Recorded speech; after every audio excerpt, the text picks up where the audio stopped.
jamaah sholat maghrib Masjid Nurul Iman yang dimuliakan Allah Subhanahu wa taala. Bapak-bapak, ibu-ibu, rekan-rekan sekalian, adik-adik yang kami cintai, malam hari ini kita masih melanjutkan pembahasan kita tentang maksud ataupun keterangan dari sabda Nabi atau hadis Nabi Shallallahu Alaihi Wasallam, ihfazillaha yahfadzka. Jagalah Allah, maka Allah Subhanahu wa taala akan menjagamu. Pekan lalu sudah kita bahas tentang makna menjaga Allah. Ya. Menjaga Allah itu maksudnya adalah menjaga syariatnya, menjaga perintah-perintahnya, menjaga hal-hal yang diperintahkan Allah dan meninggalkan hal-hal yang dilarang oleh Allah Subhanahu wa taala. Nah, di sini kita akan jelaskan jemaah sekalian, di antara perkara yang hendaknya seorang muslim menjaganya, ya, di antara perkara yang wajib dijaga oleh seorang muslim atau seyogyanya seorang muslim untuk melakukannya adalah apa? Adalah nanti beberapa hal akan kita sebutkan. Ya. Nah, pada kesempatan malam hari ini kita akan memberikan itu. Jadi min aham dari perkara yang wajib, perkara yang hendaknya seorang muslim untuk menjaga dari perintah-perintah Allah adalah menjaga sholat fardu, ya, al-muhafadzah ala sholawatil khamsi, yaitu menjaga sholat fardu yang 5. Itu termasuk dari makna menjaga Allah, ya, ihfazillaha yahfadzka. Jagalah Allah, maka Allah akan menjagamu. Jadi kalau kita ingin dijaga oleh Allah Subhanahu wa taala, maka kita menjaga Allah. Maksudnya menjaga perintah-perintahnya, salah satunya berupa apa? Salat fardu yang 5. Salat fardu yang 5. Salat zuhur, salat asar, maghrib, apa? Isya dan subuh. Salat fardu ini hukumnya wajib, Bapak Ibu sekalian. Fardu ain, wajib atas setiap muslim, setiap individu muslim. Itu mujma' alaih, disepakati ulama.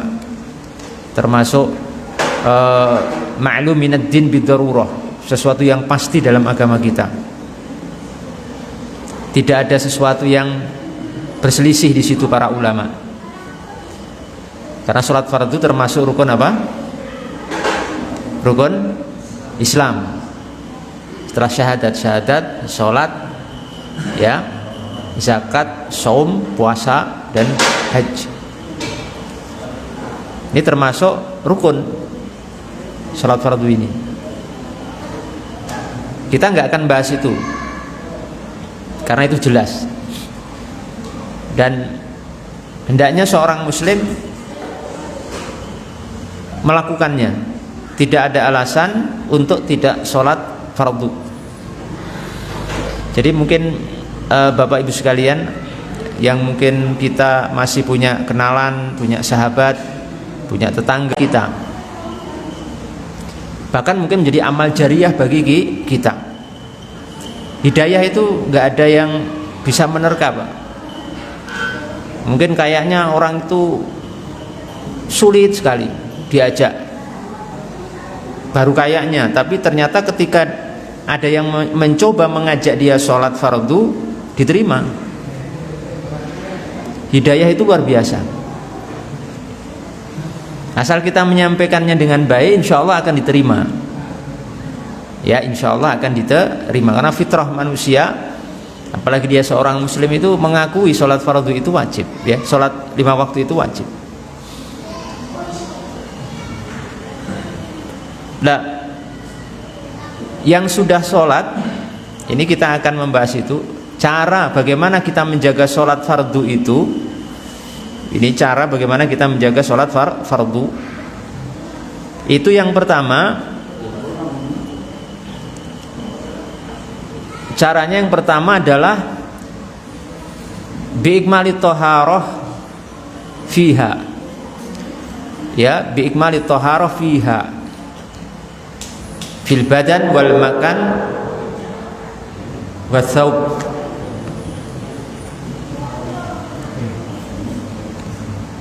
Cara menjaga sholat fardu, cara menjaga sholat fardu itu pertama adalah dengan cara menyempurnakan bersuci dalam sholat tersebut, baik dalam hal badan, tempat, dan pakaian. Jadi hendaknya kita berusaha menjaga ini, Bapak Ibu sekalian, menjaga kesempurnaan bersuci, karena bersuci itu salah satu syarat sahnya sholat, seperti wudhu. Kalau wudhu kita tidak sah, berarti sholat kita sah atau tidak? Tidak sah. Karena salah satu syarat sahnya sholat itu wudhu. Makanya dalam Al-Quran dalam surah Al-Maidah disebutkan, ya ayyuhalladzina amanu idza kuntum ila sholati faghsilu wujuhakum ila akhir ayat. Wahai orang-orang yang beriman, apabila kalian hendak menunaikan sholat, maka wudhu. Faghsilu wujuhakum wa aydiyakum ilal marafiqi wamsahu biru'usikum wa arjulakum ilal ka'bain. Faghsilu wujuhakum, apa? Di basuh muka. Wa aydiyakum ilal marafiq. Setelah itu tangan sampai siku. Wamsahu biru'usikum, kepala diusap. Wa arjulakum ilal ka'bain, kemudian kaki. Itu yang fardu. Kalau yang sempurna ya dari apa? Dari membasuh kedua telapak tangan, berkumur-kumur, memasukkan air ke hidung, mengeluarkannya, kemudian membasuh muka. Setelah membasuh muka apa? Setelah muka apa? Membasuh kedua tangan sampai siku. Setelah itu mengusap kepala. Setelah itu apa? Membasuh kedua kaki sampai mata kaki. Itu wudhu. Nah, dalam hal wudhu ini hendaknya kita berusaha menyempurnakan, karena menyempurnakan wudhu termasuk menyempurnakan sholat. Jangan tergesa-gesa, jangan sembarangan, tapi kita harus berusaha untuk itu. Umpamanya, mungkin yang kadang sering terjadi kekeliruan ketika membasuh kaki, itu jangan sampai tidak ada yang terkena air. Jangan sampai ada yang tidak terkena air, Bapak Ibu sekalian. Batasan yang fardu dari mata kaki. Ngertos mboten mata kaki? Apa? Hah? Polok. Waduh bahasane. Polok nggih. Ngertos polok? Polok ngertos mboten? Ngertos nggih? Ibu-ibu ngertos? Polok. Bahasa Indonesia mata kaki nih. Mata kaki ke bawah. Mata kaki ini ikut Pak, ikut dibasuh, ikut dicuci. Mata kaki ke bawah niku fardu, harus dibasuh Pak. Nah, terkadang niku ada kasus tumit, ngertos tumit mboten? Napa? Aduh, tungkak. Bahasanya pokoknya keras-keras nih ya. Berpolok tungkak. Tidak apa-apa, memang bahasanya gitu.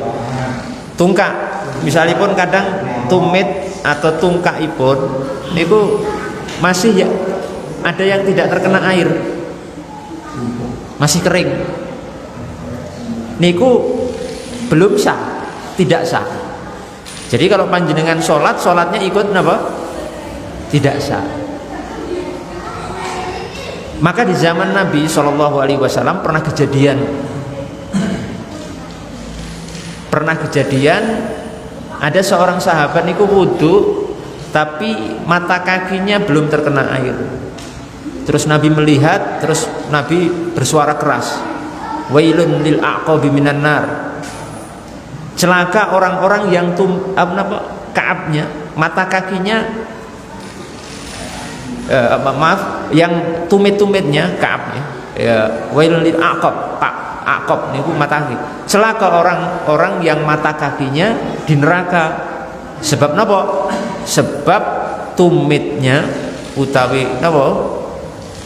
Tungkaknya niku belum terkena air.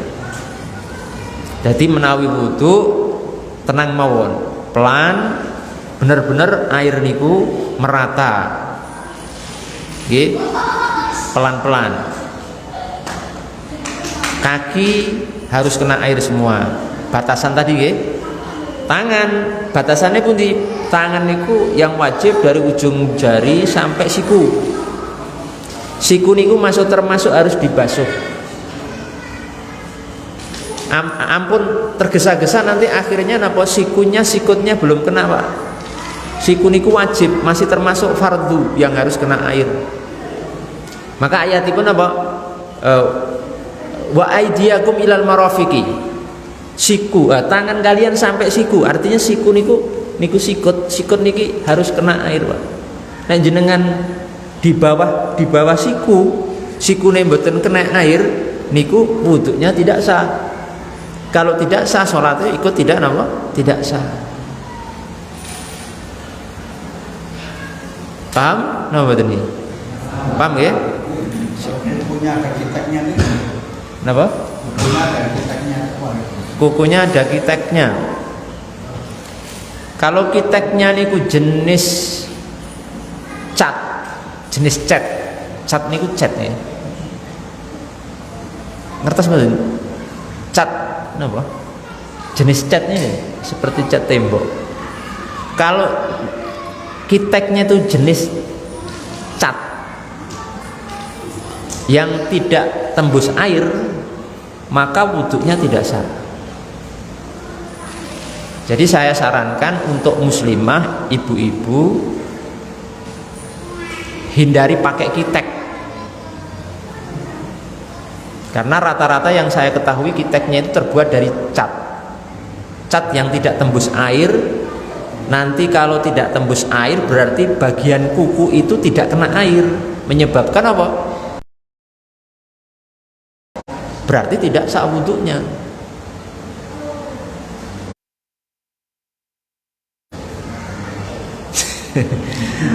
Ampun kita kan. Kecuali panjenengan untuk ibu-ibu atau muslimah kitekannya pakai hina atau mboten hina pacar. Ngertos pacar mboten? Senes pacaran niku mboten. Pacaran atau mboten? Hina niku lho. Apa ya bahasanya?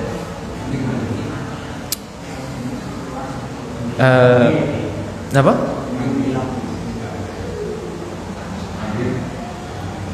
Enggak sejenis anu ya. Ini biasa dipakai orang Arab ya. Untuk apa? Gambar tubuh, juga untuk kitek. Nek ada pengantin niku biasanya perempuan niku biasanya kan digambar ya. Tangan ini pakai hina, namanya hina atau bahasa kita pacar itu. Hina. Nah itu tidak apa-apa karena niku tembus air. Itu tidak apa-apa. Tapi kalau cat kuku kitek itu kalau yang tidak tembus air akan menyebabkan apa? Wudhu kita tidak sah. Termasuk sebenarnya tato. Tato itu orang yang bertato sebenarnya secara hukum itu enggak sah wudhunya. Kalau misalkan di tangan. Sebenarnya karena tato itu cat, tidak bisa menembus kulit ketika kena air. Tapi kalau orang yang sudah terlanjur bertato kemudian taubat pada Allah dan tidak bisa dihilangkan, karena itu tato itu sulit dihilangkan. Dan saya pesan jangan sampai kita, anak-anak kita, generasi kita, umat Islam seluruhnya jangan sampai bertato. Itu hukumnya haram dalam Islam. Haram. Bahkan dalam sebuah riwayat itu dilaknat. Kalau terlanjur sudah tobat, sebenarnya tidak sah. Tapi kalau memang sudah kondisinya seperti itu, ya diampuni oleh Allah Subhanahu wa taala. Ya sudah, dianggap sah. Karena kalau tidak dianggap sah, ya akhirnya nggak sholat terus. Tapi dianggapnya sah ini karena darurah, sudah nggak bisa. Fattaqullaha mastata'tum, bertakwalah kalian kepada Allah semampu kalian. Tapi kalau mau jujur hukum, sebenarnya tidak sah orang tatonan itu. Tapi ya sudah, wong sudah terlanjur. Nah, dulu saya punya teman di Sulawesi. Teman saya ini ya bisa dikatakan preman di pelabuhan Jumpandang. Itu tatonan Pak semua. Dada penuh. Napa? Punggung penuh. Tangan penuh, kaki penuh, leher penuh, tato semua. Tapi alhamdulillah itu dulu disebut yang megang Jumpandang, pelabuhan Jumpandang, ya salah satunya beliau itu. Alhamdulillah beliau dapat hidayah, taubat, masya Allah, dan bahkan nyantri, jadi santri pondok pesantren. Terus saya komunikasi, ngobrol biasa kan, karena dulu saya juga pernah mondok. Kamar beliau itu sebelahan dengan kamar saya waktu mondok. Terus saya ngobrol-ngobrol begitu, cerita masa masih menjadi preman itu, terus masalah tato itu beliau cerita ke saya, ya sebenarnya sudah berusaha untuk membersihkan tapi nggak bisa, sampai sebagian tangannya itu dibeset Pak. Tapi ya sulit kan, nggak mungkin beset di seluruh tubuh. Mau pakai pengobatan atau yang canggih biayanya juga besar, nggak mampu. Ya sudah, bertakwa kepada Allah semampunya. Insya Allah diampuni, dan insya Allah diterima oleh Allah Subhanahu Wa Taala. Jadi nanti panjenengan nek enten tiang tatonan ajeng taubat, ajeng sholat, ampun diweden-wedeni malan. Sholatmu rasah percuma. Walah malah mboten sida tobat malah. Wales padha wae rasah tobat sisan rasah sholat, wah bahaya lho. Ampun. Jadi ada yang secara hukum begini, tapi secara realita pada akhirnya nanti begitu. Kan ngoten. Jadi seperti itu. Disempurnakan wudunya. Asbiqil wudu, sempurnakan wudu. Termasuk ketika mengusap kepala, nek kepala ini kan diusap Pak, nggak dicuci. Kalau muka, tangan, kaki ini kan dicuci. Nek kepala apa diusap. Maka ayatnya wamsahu biru'u sikum, usaplah kepala kalian. Mengusap kepala niku dari depan ke belakang, paling sempurna. Ada sebagian ulama yang mengatakan nggak wajib semua. Ada yang mengatakan wajib semua. Tapi semuanya sepakat bahwa hal itu atau mengusap seluruh kepala niku itu lebih utama. Jadi saya sarankan ketika kita mengajar, menyampaikan tentang bab wudu kepada masyarakat awam, ajari yang sempurna saja, dari depan belakang diusap. Jadi pokoknya disempurnakan wudunya, toharohnya, penting sekali. Mungkin suatu saat bisa disampaikan tentang masalah wudu, tentang masalah wudu. Termasuk menyempurnakan bersuci dari sisi najis, karena salah satu syarat sahnya sholat niku napa? Suci dari najis badan, tempat dan pakaian. Badan harus bersih dari najis, pakaian juga, dan juga apa? Tempat harus suci dari najis.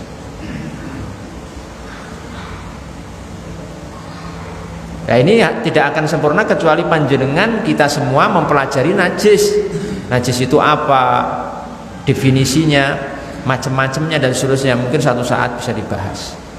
Misalkan kencing, air kencing, kotoran itu najis. Contoh nih, air kencing najis, kotoran najis juga. Kalau air kencingnya anak bayi najis badan, najis, najis. Cuma kalau air kencingnya anak bayi laki-laki yang belum usianya belum lebih dari 2 tahun dan makannya baru ASI niku termasuk najis ringan, najis mukhaffafah. Tapi najis, tetap najis. Nah itu Bapak Ibu sekalian disempurnakan. Itu termasuk menjaga sholat adalah menyempurnakan itu toharosnya, bersucinya, berwuduknya, atau bersih dari najis. Mudah-mudahan satu saat bisa untuk disampaikan, insya Allah. Bab niku bab penting. Belum nanti pembatal-pembatal wudu. Kula tanglet sakniki, misalnya enten tiang sholat, kok lali wudu, kelingan-kelingan pun bar salam, sholatnya dibaleni napa mboten? Wonten tiang sholat, Allahu Akbar, mantep, khusyuk ya. Bar salam niku nembe kelingan ternyata belum wudu. Niku sholatnya sah napa mboten? Sah napa sah? Mboten napa sah? Mboten. Dibaleni niku. Layak ngendikane Nabi SAW, la yaqbalullahu sholata ahadikum idza ahdath hatta yatawadda. Allah tidak akan menerima sholat salah satu di antara kalian ketika berhadas sampai wudu.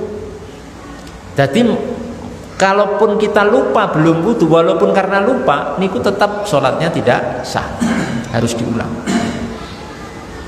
Maka niku enten ceritanya ngeten, enten tiang niku jadi imam. Ada seorang jadi imam, ngimami sholat taraweh Pak. Imam ini semangat ngimami masyarakat sholat taraweh, bacaannya panjang-panjang banget. Suratnya sing panjang-panjang sampai jamaah ini keju kabeh.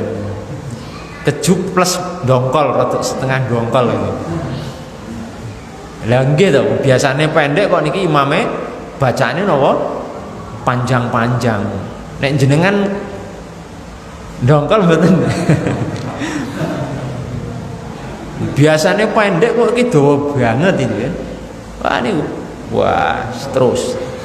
Ya jamaahnya mungkin nggih nek diibaratkan sok deham-dehem jane ngeki isyarat teng imame niku. Imame mboten sadar. Lanjut panjang terus niku. Sampai selesai. Tarawih sampai selesai, ya selesai tapi jamaahnya ngrundel kabeh. Lah setelah selesai niki imamnya niku naik mimbar kan kultum. Setelah baca biasa salam, alhamdulillah wassalatu wassalamu ala rasulillah, amma ba'du, imamnya ngendika minta maaf kepada jamaah, tadi saya lupa belum wudu. Imam ini ternyata belum wudu, wis bacane panjang-panjang, jamaah dong grundel kok pas ceramah kultum ngakune napa wau lali dereng wudu.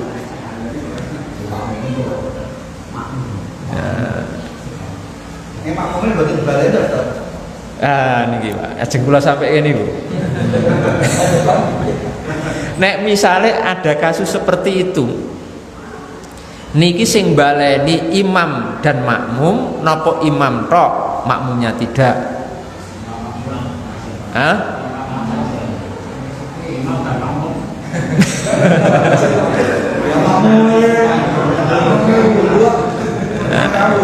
Iki fikih, Pak. Wah niki penting lho, sok terjadi lho. Saestu niku sok terjadi. Misalnya napa Mas Kuat ngimami tarawih 11 rakaat bersalam kultum yo ngaku wah iya belum wudu lali.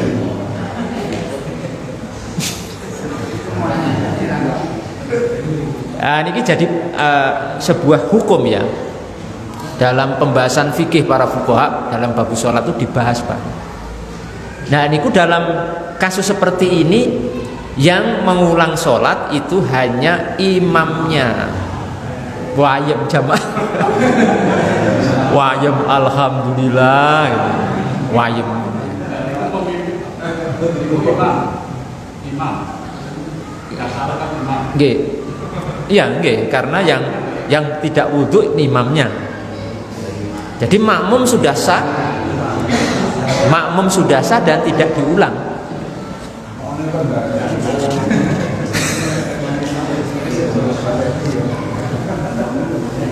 Coba gini makmumnya ya kan ngulang. Oh iya. Mboten ngulang niku mulai dhewe. Wis 11 rakaat kok ya batal malah mulai. Nah niku. Ndak, itu imamnya tok, Pak. Imamnya tok. Kenapa? Karena di situ disebutkan karena kondisinya makmum tidak tahu imamnya batal. Itu contoh mawon nih. Dan ternyata itu beberapa kondisi ini terjadi, Pak. Itu lebih parah lagi. Enten di satu daerah itu cerita ke saya, enten imam ngoten ya, tapi bukan sholat tarawih, sholat 5 waktu, lupa saya isya apa subuh ya lupa ya. Itu imamnya ngimami. Setelah selesai niku imamnya baru sadar tadi belum mandi junub, Pak. Jadi junub malam hari sampai belum mandi ini pun ngimami. Itu terjadi. Maka niki ilmu ya, ilmu yang mungkin sangat kita butuhkan suatu saat terjadi kasus seperti itu. Nah, berarti harusnya imamnya diem aja gitu ya. Imamnya diem aja sholat sendiri itu malah jamaahnya nggak tahu nggak apa ya. Iya benar. Jadi malah misalkan ini kan terjadi ya, misalkan Mas Kuat kok ngimami lali belum wudhu, malah nggak usah ngomong jamaahnya, nggak usah. Wes keluar terus nanti sholat sendiri di rumah, nggak usah disampaikan ke jamaah. Nanti jamaahnya malah wah, seperti itu. Karena toh yang wajib siapa? Cuma imamnya. Sudah untuk jamaahnya sudah aman.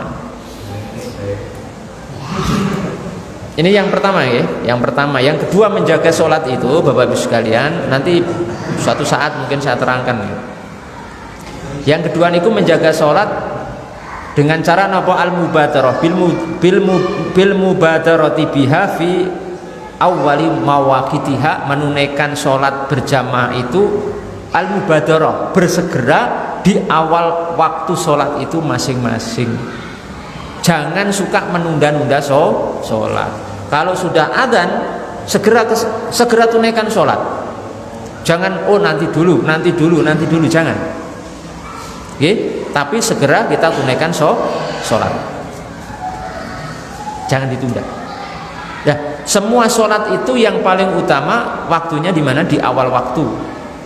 Dalam sebuah hadis Nabi Shallallahu Alaihi Wasallam pernah ditanya oleh seorang sahabatnya, ya Rasulullah, ayul a'malil afdal, wahai Nabi, wahai Rasulullah, amal apa yang paling mulia, yang paling afdal? Disebut Nabi salah satu dari 3 hal itu adalah as-sholatu ala waktiha, sholat tepat di waktunya. Maksudnya apa? As-sholatu ala afdali waktiha, sholat di waktu yang paling afdal. Yang paling afdal sholat 5 waktu itu di mana? Di awal waktu semuanya.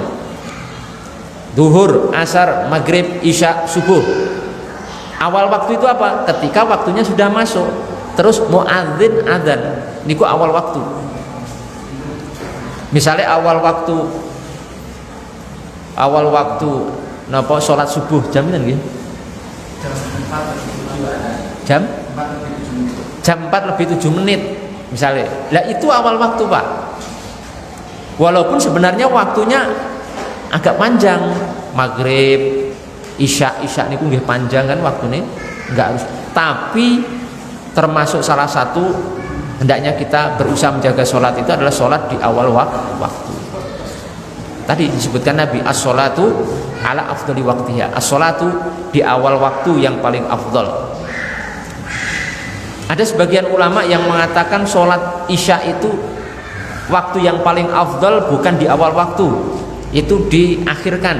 Jadi misalkan sholat isya itu jam berapa nih?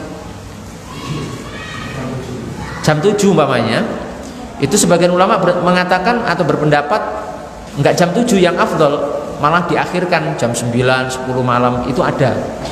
Itu dari madhab Hanabilah Imam Ahmad Ibnu Hanbal. Tapi ulama yang lain mengatakan itu adalah di awal waktu, pas adzan di awal waktu itu lebih afdal. Maka kita berusaha untuk menunaikannya di awal waktu, jangan ditunda-tunda. Karena pertama, dengan sholat di awal waktu itu kita sudah ayem Pak, sudah aman. Sudah aman. Sudah aman. Sewaktu-waktu misalkan sampai kita meninggal dunia, kita niki sudah sholat, tanggungan kita sudah kita tunaikan, karena kita tidak tahu kejadian apa yang akan terjadi setelahnya. Sholat di awal waktu. Kemudian yang ketiga, kita selesaikan, kita perpendek mawon karena waktu. Cara menjaga sholat fardu itu yang ketiga adalah bihusnil khusyu'i fiha wa khuduril qalbi, dengan cara khusyuk, memperbagus kekhusyuan di dalam sholat dan menghadirkan hati. Cara menjaga sholat salah satunya dengan seperti itu, kita menjaga kekhusyuan, kita sebisa mungkin khusyuk. Khusyuk niku bagaimana? Khusyuk niku menghadirkan hati di dalam sholat tersebut. Ya, kita khusyuk. Memang kita sedang bermunajat pada Allah Subhanahu wa taala. Kita menghilangkan pikiran-pikiran selain Allah. Pikiran-pikiran lain, pikiran dunia, permasalahan-permasalahan dunia, kita lepaskan semua, kita bersihkan dan kita berusaha untuk khusyuk. Makanya dalam Al-Quran disebutkan salah satu ciri orang-orang yang akan muflih, yang akan beruntung itu apa? Alladzina hum fi sholatihim apa? Khashi'un. Orang-orang yang khusyuk dalam sholat mereka. Khusyuk. Jangan sholat sholat tapi pikiran kita kemana-mana, mikirkan ini, mikirkan itu, memikirkan bisnisnya, memikirkan dan lain sebagainya. Boleh merem, Ustaz?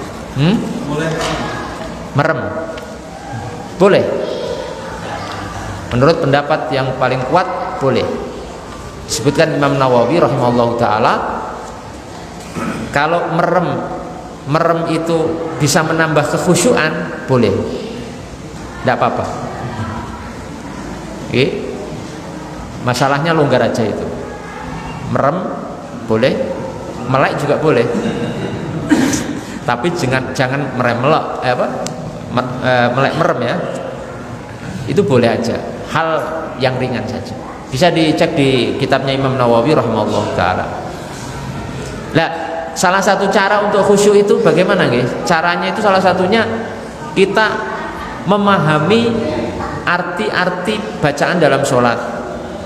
Jadi monggo Bapak Ibu sekalian yang mungkin belajar sholat di sini, ada ustadz yang ngajari tentang sholat, kita berusaha untuk memahami makna-makna daripada bacaan kita supaya khusyuk. Jadi bagaimana Allahu Akbar dari takbiratul ihram itu kita sudah tersentuh ya, tersentuh hati kita. Bagaimana makna Allahu Akbar, lafaz takbiratul ihram itu, Allahu Akbar itu menancap dalam hati kita. Allah itu maha besar, kita itu kecil, kita itu lemah, kita itu tidak ada apa-apanya. Terus nanti doa iftitah, Al-Fatihah, minimal surat-surat pendek, bacaan-bacaan apa, rukuk, sujud dan lain sebagainya, kita berusaha untuk itu. Jangan banyak bergerak kalau sholat niku. Maka dalam Quran disebutkan waqumu lillahi qanitin. Berdirilah kamu untuk sholat itu qanit. Qanit itu tenang. Jangan sholat bergerak terus. Dolanan peci, gitu. Sholat tapi kalian dolanan apa? Peci. Sholat dolanan sarung. Sholat enten sing ngeten-ngeten malan. Nggih, sholat malah apa? Mainan jari. Ini nanti bahaya, Pak, bisa membatalkan sholat. Nanti lain waktulah saya bahas. Khusyuk fi sholat. Kemudian yang berikutnya yang keempat, sedikit lagi saya selesaikan. Menjaga sholat itu dengan cara bil mudawamati wal muwadhabati ala fi'liha fil jamaah. Menjaga sholat itu salah satu bentuknya apa? Dengan cara senantiasa mudawamah, terus menerus untuk melakukan sholat itu secara berjamaah. Monggo kita berusaha melakukan sholat 5 waktu berjamaah di masjid, karena itu termasuk makna menjaga sholat. Monggo masjidnya dimakmurkan, terutama bapak-bapak jamaah laki-laki, mas-masnya, adik-adiknya. Mari kita makmurkan masjid kita untuk sholatul jamaah 5 waktu, terutama maghrib, isya, subuh, karena ini yang di rumah. Kadang kalau yang siang, duhur, asar kan sok bekerja di mana, nggak bisa di masjid ini maksudnya. Kalau kita masing-masing satu keluarga, bapak ngajak anggota keluarganya ke masjid, wah masya Allah mungkin udah penuh Pak nih. Jadi monggo nanti bapak, anak, ibu semuanya diajak ke masjid, terutama yang untuk jamaah laki-laki, karena pahalanya besar. Sebutkan dalam hadis Nabi SAW, sholatul jamaati afdalu min sholatil fardhi bisab'in wa ishrina darajah. Jadi sholat fardhu niku secara berjamaah pahalanya lipat berapa? Pinten? 27 derajat. 20 derajat. Kalau panjenengan sholat sendiri di rumah sendirian 1 derajat. Tapi kalau kita sholat jamaah di masjid niku dapat pinten? 27 derajat. Masya Allah, 20 derajat Pak.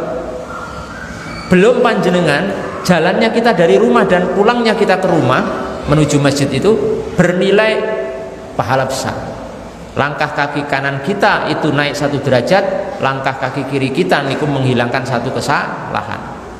Terserah panjenengan hitung dari rumah panjenengan itu berapa meter ke sini, berapa langkah. Niku yang akan kita dapatkan saat kita pergi menuju masjid.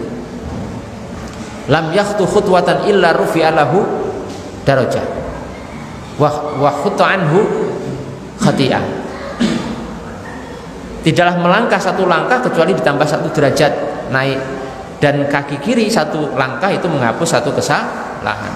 Jadi kita nggak perlu susah gitu. Umpamanya kok rumah saya agak jauh dari masjid Ustaz, nggak apa-apa Pak, karena panjenengan jauh tapi Allah memberikan imbalan juga lebih banyak daripada yang dekat masjid. Nggak bersedih. Maka dulu ada seorang sahabat Pak, seorang sahabat niku karena rumahnya jauh dari masjid menemui Nabi SAW, ya Rasulullah, saya pingin pindah rumah yang dekat Masjid Nabawi. Masjid Nabawi ini bukan seperti sekarang ya. Dulu masih sederhana sekali. Karena sahabat ini rumahnya jauh banget. Kemudian setelah diterangkan Nabi, kamu boleh pindah atau tidak terserah, tapi ini disebutkan keutamaannya itu. Akhirnya sahabat niki mengurungkan niatnya untuk pindah dekat Masjid Nabawi. Man tatahhara fi baitihi thumma masya ila baitin min buyutillah, siapa yang bersuci dari rumahnya kemudian berjalan menuju rumah dari rumah-rumah Allah, masjid maksudnya, untuk menunaikan apa yang Allah fardukan, sholat fardu, itu tadi keutamaannya nih. 1 langkah kanan mengangkat derajat, 1 langkah kiri menghapuskan dosa. Coba ya, kita sangat sulit Pak untuk sehari tidak berbuat dosa kecil, itu sulit.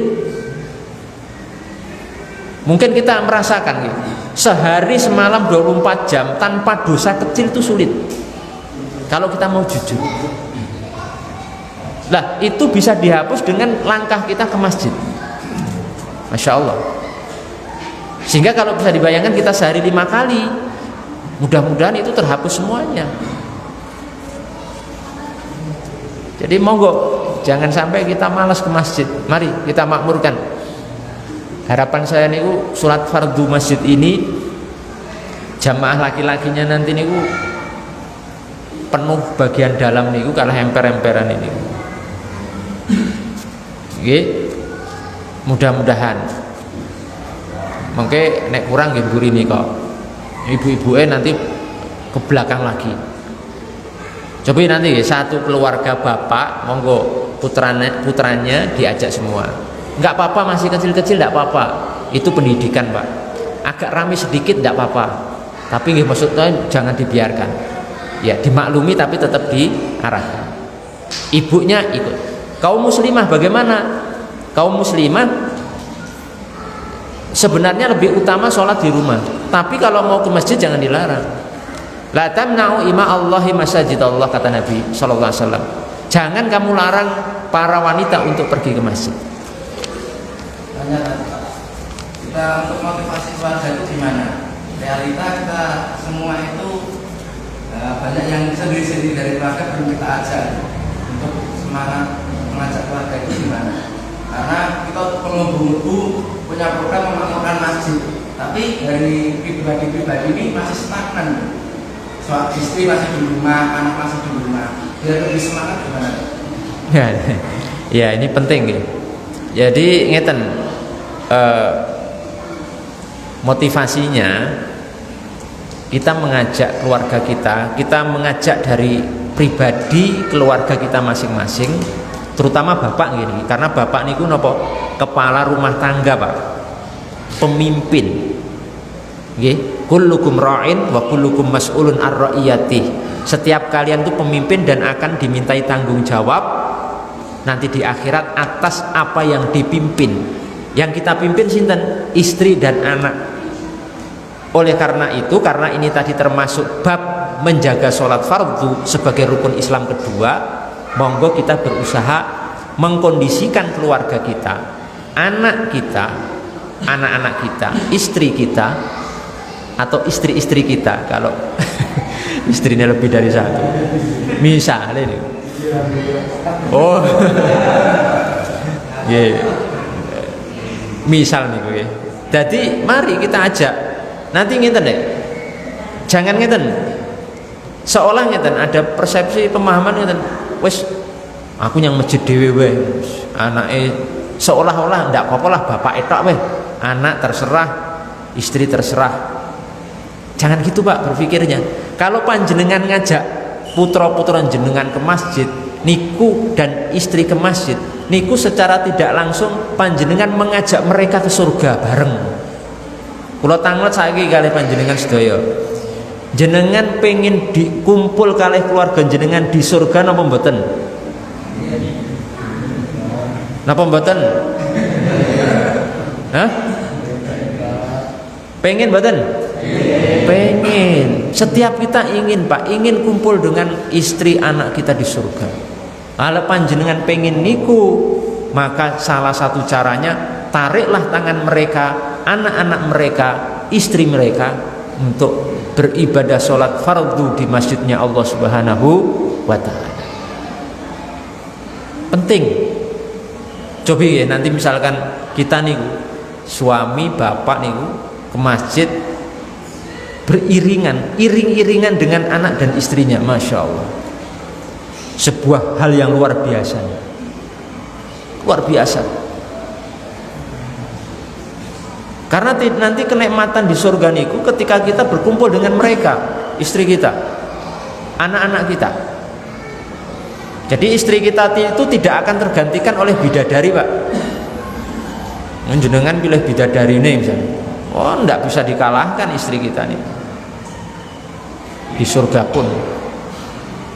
Jadi mari ya, saya mengajak sekali nih, jangan sampai ngeten maksudnya bapaknya ke masjid, anaknya sinetron kabeh. Wes pokoknya adzan berkumandang wis sinetronnya lanjut mawon. Ya pelan-pelan. Niki bukan berarti kita harus keras ya. Pelan-pelan. Dibiasakan nek pas adzan niku TV-nya dimatikan dulu. Yuk ibadah kepada Allah. Mungkin pas pengajian Pak dilihat perkembangan Oh iya. Pekan depan nggih kula cek nih. Nek jenengan nambah niki insyaallah itu jadi barokah, Pak. Tidak ada sesuatu nih yang lebih hebat daripada sholat fardu. Di antara sesuatu yang hebat adalah sholat fardu. Mari kita ajak keluarga kita.